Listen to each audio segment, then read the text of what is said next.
You'll never figure out what I've done. Madeline sneered through the phone, her voice dripping with the same smug superiority I'd endured since childhood. You're not as smart as you think you are, Sarah. I tightened my grip on the phone, standing in my apartment's kitchen where I'd been chopping vegetables until her call turned dinner into an afterthought. The same kitchen where 2 weeks ago I'd opened a letter from my credit card company, questioning charges I never made. Madeline's words should have rattled me, but they didn't. It's funny you say that, I replied, forcing my voice to stay even, because the bank manager just called. They've traced every transaction, every withdrawal, every single one. Silence. Then a sharp inhale. For a moment, her composure cracked before she recovered. You're bluffing, she scoffed, but the slight tremor in her voice betrayed her. I glanced at the pile of documents spread across my counter, bank statements, credit reports, surveillance photos spanning 3 years. Proof of her betrayal, inked in black and white. Want to bet? I asked softly. The story of how we got here is complicated, as most family stories are. Madeline and I were born 4 years apart, but the distance between us had always felt greater. I worked my way through college, balancing part-time jobs and scholarships. She dropped out after 1 semester, convinced the system was rigged. While I built a stable career as a financial analyst, Madeline bounced between get-rich-quick schemes, always looking for the next easy score. Our parents tried to support us both equally, but Madeline always needed more attention, more money, more second chances, and they always gave in. The first red flag appeared 6 months ago when my credit card application was denied for debts I didn't recognize. At first, I assumed it was a mistake. Identity theft happens, right? But as I dug deeper, a pattern emerged. Small charges spread across different cards, then bigger ones. Loans taken out in my name. An attempt to refinance my house. I hired a private investigator, expecting to uncover some faceless scammer. Instead, I found something much worse. Remember when I stayed with you last year? Madeline's voice dragged me back to the present. You should really be more careful with your mail, Sarah. You always were too trusting. That 2-week stay, her so-called fresh start, had been a cover. While I thought I was helping my sister get back on her feet, she had been stealing pieces of my life, one document at a time. Did Mom and Dad know? I asked, though I already suspected the answer. A dry, humorless laugh. They always liked you better anyway. The responsible one. The successful one. I just took what I deserved. What you deserved? My control slipped, my voice rising. You stole my identity, Madeline. You drained my accounts, maxed out my credit cards, nearly ruined my financial future. How the hell is that what you deserved? Oh please, she scoffed. You can afford it, with your fancy job and perfect life. I needed that money more than you did. I thought of the sleepless nights, the countless hours spent undoing the damage she caused. The trust she shattered. The bank has everything, I said quietly. Video footage of you using my cards. Loan applications with your handwriting. The direct transfers to your account. They're filing a police report. You wouldn't, she gasped. I'm your sister. You stopped being my sister the moment you decided to steal from me. The fraud department had been relentless in their investigation. 3 years of methodical theft, escalating as she realized I wasn't watching. I can pay it back, she said quickly, switching tactics. The same pleading tone she had used on our parents whenever she got caught in a lie. Just give me time. We can fix this. I stared at the final number on the bank's report. $147,000. There's nothing to fix, I said. The police will be contacting you soon. Get a lawyer. Sarah, wait. I hung up, my hands trembling as I set the phone down. The kitchen felt suffocating. I stepped to the window, staring out at the city as dusk settled over the skyline. The bank manager had been sympathetic. You'd be surprised how often this happens in families, he had told me. Most victims don't have the heart to press charges. But I wasn't most victims. My phone buzzed with a new message. Madeline? Please don't do this. I'm your only family left. The cruelest part, she was right. After our parents' accident 18 months ago, we were all we had. But she had chosen to betray that bond. Another text. Madeline, I'll tell everyone you're lying. No one will believe you. I blocked her number. Relief. Sadness. The next morning, I met with Mr. Thompson at the bank. He laid out the documentation in a neat stack. "We filed the police report," he said gently. "A detective will contact you today. Are you sure you want to press charges?" I looked at the evidence of my sister's lies. Each transaction, each forged signature, each stolen moment of trust. "Yes," I said. "I'm sure." Later, at the police station, Detective Sarah Martinez listened carefully as I recounted everything. How it started, how I uncovered the truth, the confrontation. "Has she contacted you since?" she asked. I showed her the messages, the threats, the manipulation. "Family fraud cases are tricky," she said. "Perpetrators often play the victim when the consequences hit." As she spoke, my phone buzzed again. A new number. "Madeline, Mom and Dad would be ashamed of you." I showed the detective. She nodded, adding it to her notes. As I left the station, I felt both lighter and heavier. Lighter, because I had finally taken action. Heavier, because there was no going back. Madeline would face criminal charges. Our relationship, already fractured, was beyond repair. But then again, maybe it had been broken long before today. By the time I reached my apartment, my phone had multiple missed calls from unknown numbers. I ignored them. Tomorrow, I changed my number. Inside, I sat at the kitchen counter, staring at the evidence of her betrayal. Bank statements, fraud reports, security footage, everything that proved the truth. Madeline had stolen my identity, assuming I'd never figure it out. She underestimated me. This wasn't just about money. She had taken something far more valuable, my trust, my sense of security, my belief in family. But she had also given me something in return. Clarity. She thought I'd be too weak to fight back. She was wrong. This wasn't the end. This was just the beginning. 3 days after my meeting with Detective Martinez, the first real sign that things were escalating came in the form of a phone call from my Aunt Susan. My phone vibrated against my desk as I scanned financial reports, but the second I answered, she didn't bother with a greeting. "How could you do this to your own sister?" Her voice was sharp, laced with disapproval. "Madeline's devastated. She says you're making up lies about her." I exhaled slowly, shutting my office door. "Did she tell you what she did?" "About stealing my identity and racking up nearly $150,000 in debt under my name." There was a pause, hesitation. "She said it was a misunderstanding. Something about shared accounts and confusion with the bank. She swore you're blowing this out of proportion." I resisted the urge to laugh. "Aunt Susan, I have proof.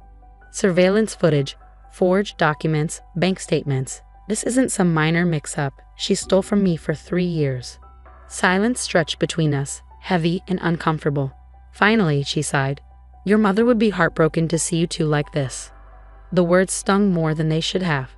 After I hung up, I stared blankly at my screen, my reports forgotten. Madeline was already spinning her story, painting herself as the victim before the truth could catch up. My phone buzzed again. This time, a text from Detective Martinez. "Your sister turned herself in this morning. She's been processed and released on bail. Court date will be set soon."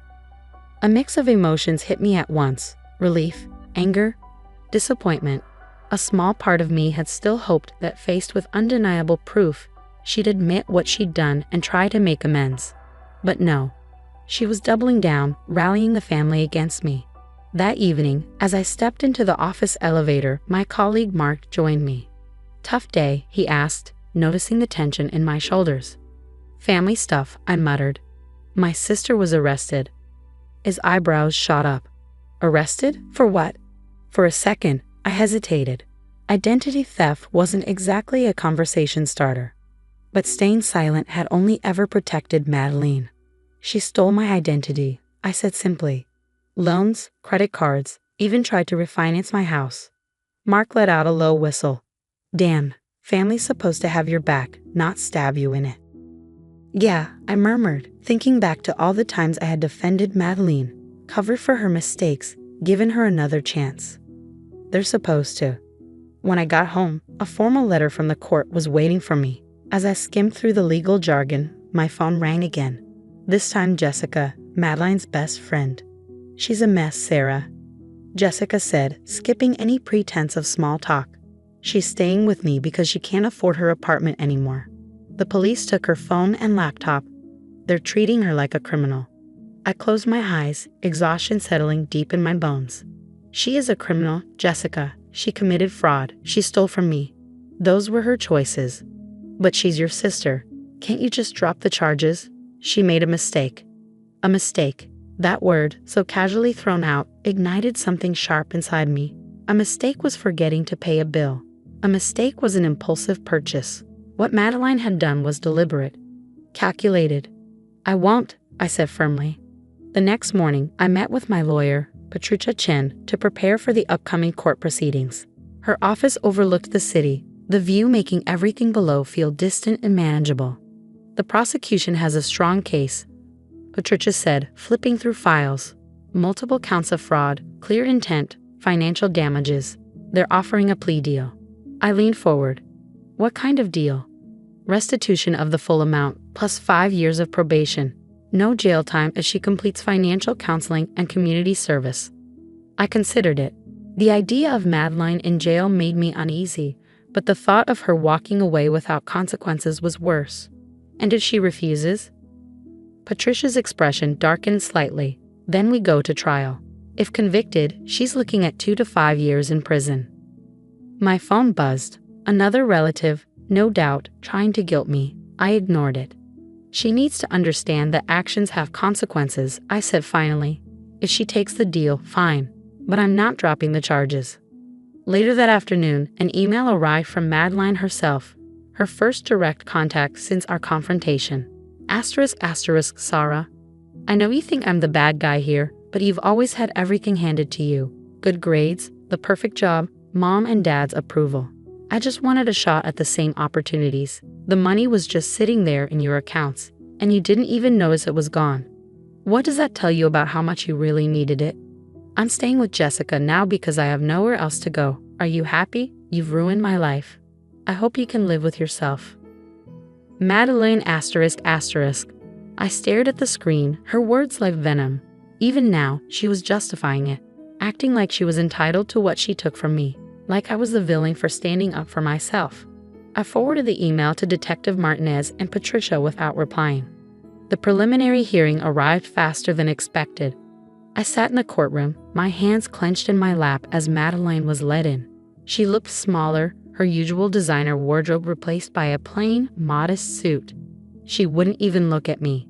The prosecutor laid out the case, bank records, surveillance footage, forged documents. A timeline of betrayal spelled out in black and white. During a break, I stepped into the hallway for air. Jessica was waiting there. She's taking the deal, she said, not quite meeting my eyes. She wanted me to ask if you consider writing a letter to the judge about her character. I almost laughed. Her character? You mean how she stole from me for years and then played the victim? Jessica flinched. She's still your sister. No, I said quietly. She stopped being my sister the moment she decided my financial security was less important than her wants. The rest of the hearing passed in a blur. Madeline formally accepted the plea deal, restitution, probation, financial counseling. She read a short statement, apologizing for her mistakes, but still weaving in excuses about our privileged upbringing. As I walked out of the courthouse, Aunt Susan caught up to me. She took the deal, she said, as if I hadn't been there. Are you satisfied now? I met her gaze, tired of the guilt trips. This isn't about satisfaction. It's about accountability. Madeline stole from me. She committed a crime. This was her choice. But she's family. I exhaled. Family doesn't steal from family. At home, I pinned the court letter next to the bank statement that had first tipped me off. Together, they told a story, not just of betrayal, but of standing my ground. My phone buzzed again. Another unknown number. Probably another plea for forgiveness. I deleted it without reading. Some messages didn't deserve a response. The first restitution payment arrived exactly 3 months after the court hearing. $857.42. Not even 1% of what Madeline had stolen. I held the check in my hands, the weight of it heavier than the amount itself. Proof of her betrayal, reduced to a transaction. At the bank, Mr. Thompson greeted me with a sympathetic nod as he processed the deposit. First payment's always the hardest, he said quietly. Both to make and to receive. I nodded, words failing me. The amount felt both laughably small and impossibly large. small compared to the damage she had done, large in the sense that Madeline would be making these payments for years. A reminder, month after month, of what she had taken. That evening my doorbell rang. I wasn't expecting anyone. Peering through the peephole, I saw Jessica shifting uneasily from foot to foot. I considered ignoring her, but something in her posture gave me pause. I opened the door but didn't step aside. "What do you want?" She hesitated before holding up her phone. "I need to show you something." Skepticism prickled at my skin, but I took the phone. My stomach twisted as I scrolled through the texts. Messages stretching back 3 years, Madeline bragging about forging my signature, laughing about how easy it was to use my identity, strategizing how to keep the fraud unnoticed. My voice was tight when I asked, "Why now?" Jessica swallowed hard. "She's been staying with me since the hearing. Last night, I overheard her on the phone. She's planning to contest the restitution, finding loopholes to avoid paying you back." She was laughing about it. She finally met my eyes. I realized I've been enabling her too. The weight of her words settled between us. I took pictures of the messages with my own phone and handed hers back. "Does she know you're here?" "No, and she can't." A pause. "But you deserve to know the truth." "She's not sorry, Sarah. She's just sorry she got caught." After Jessica left, I forwarded the messages to Detective Martinez and Patricia. Their replies came swiftly. "Detective Martinez, this shows clear premeditation. Keep documenting everything." Patricia, "This could impact her probation terms. We'll file a motion in the morning." I reread the text, bile rising in my throat. One in particular stood out. "Sarah's so stupid. She trusts me to houses it and doesn't even check her mail for weeks after. It's like she's begging to be robbed." My phone buzzed again. Aunt Susan. I debated ignoring it but answered instead. "Jessica showed me the messages," she said, her voice raw. "I had no idea." A shaky breath. "I owe you an apology. I should have listened instead of believing Madeline's version." "Yes," I said simply. "You should have." "Your mother?" She hesitated. "She always said Madeline had a gift for telling stories. I guess we never realized how many of them were lies." The next morning, I met with Patricia. Her office, once an intimidating place, now felt like solid ground in the chaos. "These messages could be considered a probation violation," she said. "If the judge agrees, she could face stricter monitoring or jail time." I exhaled slowly, filed the motion. The hearing came faster than I expected. This time, Madeline didn't look small or remorseful. She sat stiffly beside her lawyer, her glares cutting across the courtroom. Her attorney argued that the messages were old, that they didn't reflect her current mindset. The prosecutor countered with Jessica's testimony and recent evidence of Madeline actively plotting to avoid restitution. When the judge invited me to speak, I stood without hesitation. I agreed to the plea deal because I hoped my sister would take responsibility and learn from this. But I see now that was naive. She hasn't learned anything. The only thing she regrets is being caught. The judge turned to Madeline. "Would you like to respond to your sister's statement?" She stood, her face twisted with resentment. "She's always been the perfect one," she spat. "The responsible one. She doesn't know what it's like to struggle, to watch your sister succeed at everything while you can barely stay afloat."